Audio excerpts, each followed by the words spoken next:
As you all know, the Empire has taken the Great Bridge of Myrddin. The Imperial Army now occupies what was formerly House Phlegethon territory. House Gloucester has surrendered to them as well. Doubtless an agonizing decision on my father's part. House Ordelia, to the east of the bridge, has also vowed not to take up arms against the Empire. We had precious little in the way of arms in the first place. You have my deepest apologies. You don't have to apologize, Lysithea. Count Ordelia did what anyone would have done. And now Lawrence and Lysithea can't even go back home! That's not all. After the battle, the Imperial Army crossed Gloucester territory and attacked Garreg Mach. Rhea and the rest of the Central Church have apparently fled to the Kingdom for sanctuary. Then I suppose none of us will be able to visit our old school anytime soon. I hope no one from the church was hurt. There's no point in worrying about it now, but they're all tougher than you think. Now that the monastery has fallen, the front lines are rapidly expanding north. It won't be long before Deirdre is within their reach. And if our capital falls, the Alliance goes with it. We have to stop them there, no matter the cost. That all sounds well and good, but how large of an army will you even be able to raise at this point? I don't think House Edmund will be able to send more troops. I'm sorry. Which means House Goneril is the last of the 5 great lords upon whom we can rely. I'm not so sure the combined forces of Houses Regan and Goneril will be enough to hold off the whole Empire. We'll just have to work with what we've got. And let's not forget the hero of Daphnel. Who? He speaks of Judith, the head of House Daphnel. She was once counted among the 5 great lords. We can definitely count on her. It helps that she seems to really like Claude for some reason.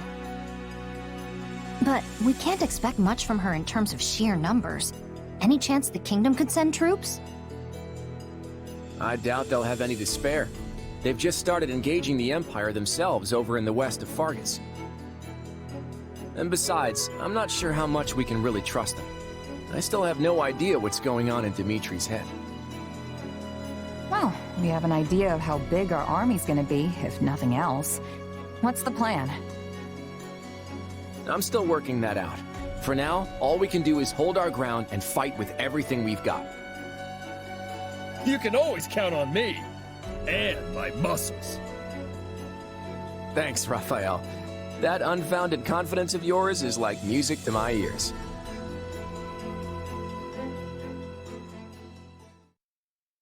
Lady Rhea, Sedith, I'm relieved you both made it out unharmed. It appears we arrived just in time. You have our utmost thanks for aiding in our retreat, Your Majesty. I can only apologize for the trouble we may have caused your outfit. King Dimitri, I cannot express just how grateful I am to you and all the fine people of Fargus. The honor is mine. Your order provided me with immeasurable aid during my ascension to the throne. My citizens would have branded me a heathen had I not returned the favor. And now it seems we are the ones who owe a debt. The Church shall provide whatever assistance it can to your efforts. If you see it prudent, I have no objection to placing the Knights of our Order under Kingdom command. Thank you both. While it pains me to qualify our hospitality, this kingdom is not a wealthy one, neither in goods nor provisions. I fear we may struggle to compensate your soldiers, or even to feed them. You needn't trouble yourself with such concerns. Your generous offer of shelter will be more than enough. Very well. We've lingered here long enough. Let us make for Ferdiad. There's much to discuss. The Church, the Kingdom, and the battles to come.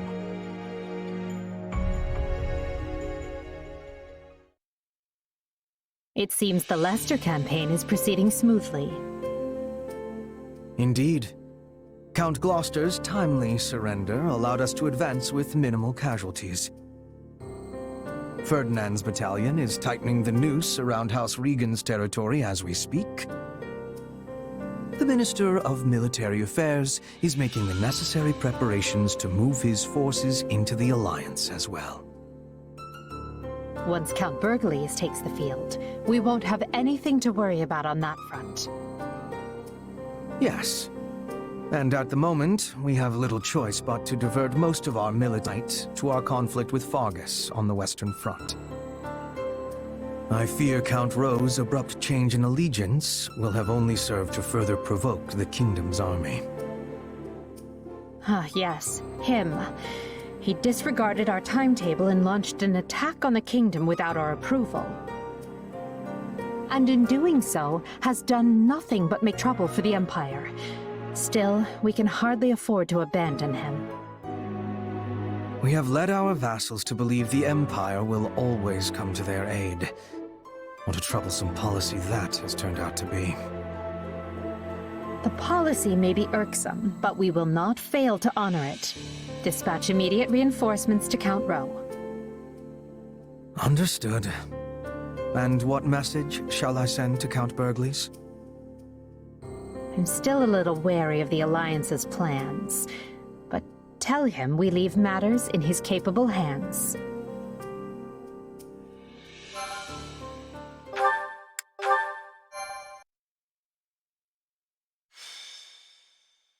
Golden Wildfire. The Golden Guardian. After Count Gloucester's surprising defection, the Empire's invasion of Leicester begins in earnest. The Alliance Roundtable unravels, and the region descends further into chaos. Yet the Alliance does not yield. Claude takes command and rallies his comrades, insisting that so long as they can withstand the Imperial onslaught on Regan territory, they will survive.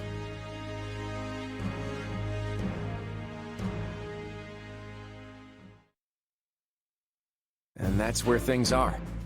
It's only a matter of time before the Imperial army marches on Regan territory. Once again, Margrave Edmund is only offering financial support instead of troops. My apologies. I'll do all I can on the front lines in my adoptive father's stead. And on top of that, he sent his adorable daughter to risk her life on the battlefield. Unbelievable. I'm so sorry for the trouble. You have nothing to apologize for. The blame rests squarely on your father's shoulders. Mark my words, the next time I see him... I think we get the picture, Judith. Save that fire for the battlefield. We're finally free of Count Gloucester and his overbearing pompousness. You don't need to go filling his shoes. Isn't that exactly why you called me here? If I'm to fill his seat, I assume I also get his right to complain. Honestly, what's going on? The Alliance is facing an unprecedented crisis, and these great lords can't even show up to their own roundtable. House Ordelia has no ability to resist the Empire, given our location and lack of military power. Were my father to take his seat at the Round Table now, the Empire might interpret it as a show of defiance. I take it that means House Ordelia won't be contributing to the Alliance in any way. 2 of the 5 Great Lords have effectively forfeited their seats. Why not fill Ordelia's chair with someone like Viscount Seward? Not happening.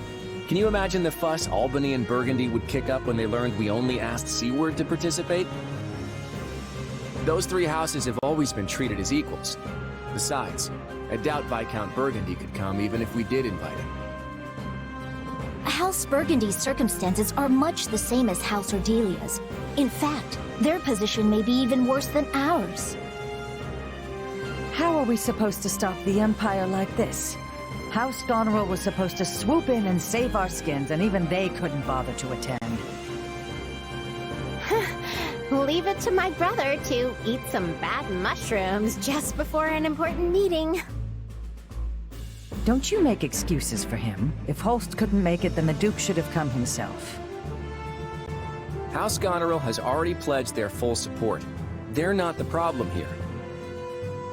Then why waste our time with this conference?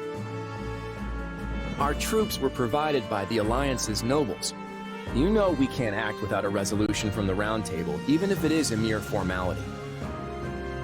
And anyway, the entire Alliance needs to be on the same page if we're going to coordinate our military strategy. Well, as I said, I'm afraid there's not much House Ordelia can do, even if we are informed. Be that as it may, we still have to get this done. Let's move on and discuss our strategy for the battles to come. This is it, folks. Right now, we need everyone focused on defending Deirdre. Here's the plan.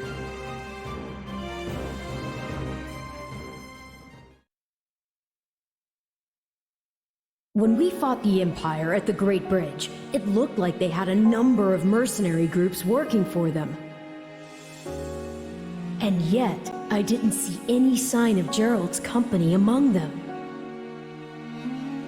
It's not like that was the only battlefield, and there's no shortage of mercenary companies. That's true. And you don't have any inkling of when the Empire is going to launch their attack on Deirdre? No clue. They could strike tomorrow for all I know. Then I imagine there's no time to waste in formulating a plan and fortifying the city's defenses. Yep.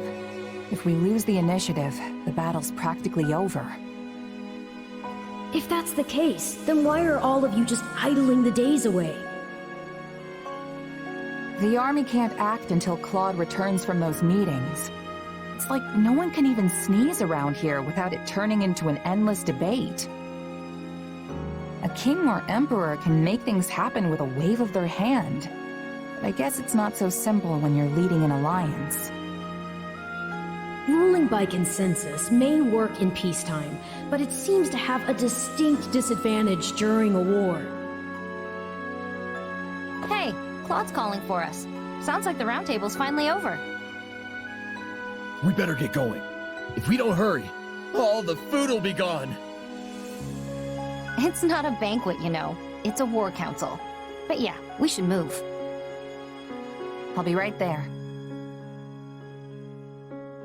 Let's start with introductions, shall we? Allow me to present the head of House Daphnel, the Honorable... The name's Judith.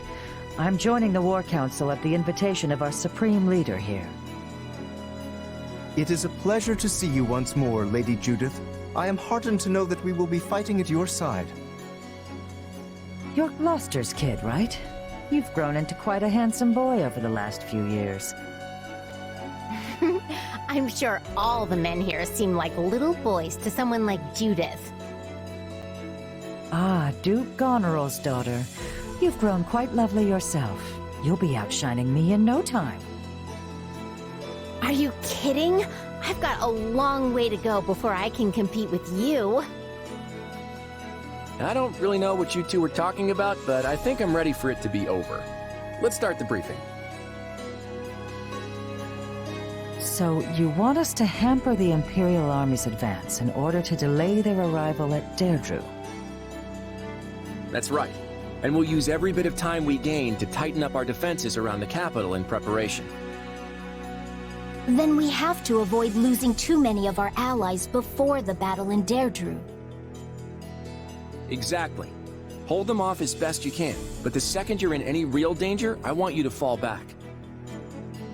It's easy enough to order retreat after retreat, but I don't see how that's supposed to win the day.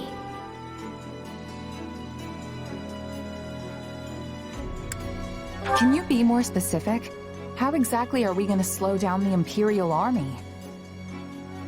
We'll use our terrain advantage to impede their progress and keep them off balance.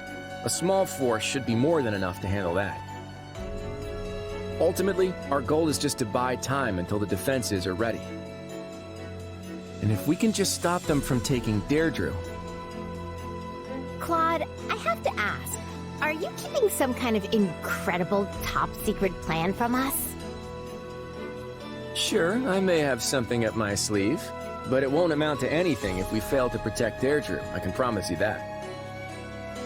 But if we succeed, then this plan of yours will get us out of our predicament? If that's the case... Yes, and there is still hope. You kids are all so young. Don't do anything rash and get yourselves killed, all right? All right, let's reclaim all that time we wasted on the roundtable conferences. Watch each other's backs out there. I know we can do this.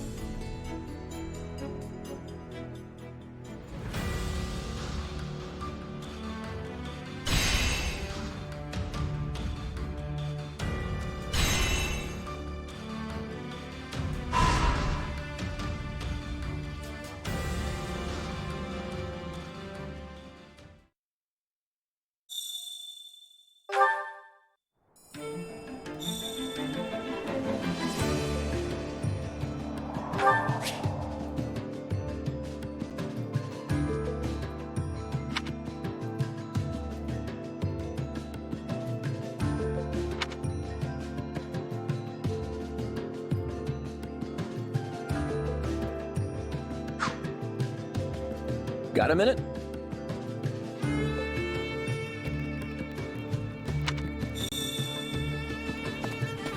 That's a tricky one.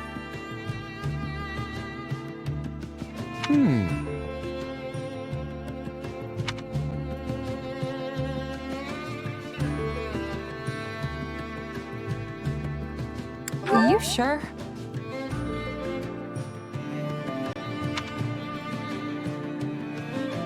One step at a time.